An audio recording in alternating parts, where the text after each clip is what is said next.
Je suis sur l'esplanade du Parc olympique à Montréal pour observer une installation de système solaire générateur d'électricité. Alors voyons si ce type d'installation est approprié pour Montréal, autant en hiver qu'en été. Vertois Montréal, on est une entreprise de couvreurs. On se spécialise dans les toitures écologiques, donc les toits blancs, les toits solaires et les toits verts, en passant par les toits terrasses, bien sûr. Ce qu'on veut, c'est changer la vision du monde qui ont de leur toit. Les toits typiquement plats montréalais, on aimerait ça qu'ils l'utilisent pour que ça devienne un nouvel espace de vie pour eux. On est ici au Parc olympique avec l'esplanade solaire VTM. On voulait éduquer le grand public à ce que pourrait être leur toit à la maison avec un système de toit blanc, système de toit terrasse. On a rajouté des membranes solaires dessus avec des panneaux solaires. On fait de l'agriculture urbaine avec des plantes utilitaires et on a même fait un système de récupération des eaux de pluie pour inspirer le monde à changer leur conception de leur toiture à Montréal. Notre système solaire, c'est une première au Canada. Nos membranes solaires, c'est des membranes flexibles. On sait que l'efficacité des membranes amorphes est beaucoup moins efficace que celle des panneaux monocristallins. Par contre, on a mis 2 étudiants de l'UQAM pour faire l'étude pendant l'hiver et pendant toutes les saisons pour voir l'efficacité annuelle des panneaux solaires. On est dans un système complètement autonome.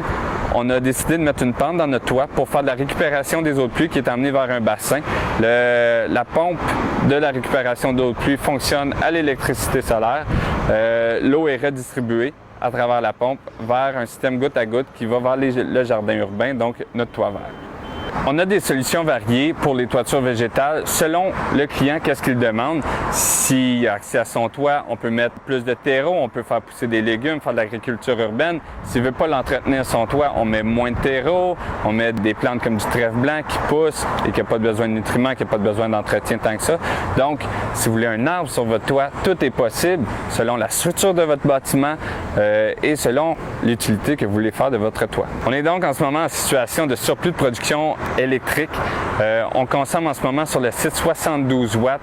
On a fait des choix éco-responsables avec des lumières LED, des pompes qui consomment peu d'énergie. Tandis que notre système, lui, peut produire jusqu'à 4000 watts. Donc, il y a beaucoup d'énergie qui peut être redirigée vers la maison pour faire fonctionner votre électricité à l'intérieur de votre maison. La grande question, c'est qu'est-ce qu'on va faire en hiver avec l'énergie et est-ce qu'il va y avoir de l'énergie qui va se produire en hiver?